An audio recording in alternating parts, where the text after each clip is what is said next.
సూర్యాపేట జిల్లా హుజూర్ నగర్లో ఈ నెల 30న సీఎం రేవంత్ రెడ్డి చేతుల మీదుగా సన్నబియ్యం పంపిణీ కార్యక్రమం జరగనుంది. ఈ సందర్భంగా పర్యటనకు సంబంధించినటువంటి ఏర్పాట్లను SP, collector Tejas Nanda Lal power పరిశీలించారు. ఎటువంటి అవాంఛనీయ సంఘటనలు జరగకుండా జాగ్రత్తలు పాటించాలని అధికారులకు సూచించారు.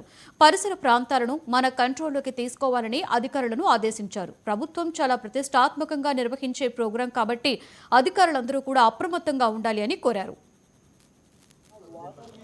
దగ్గరలో కావాలంటే అది లేదన్నా, అది డ్రైన్ ఉంది. దగ్గరనేనండి.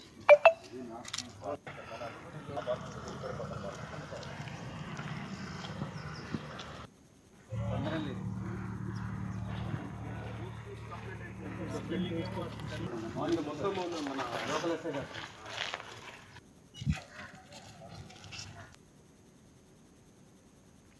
అల్లూరు జిల్లా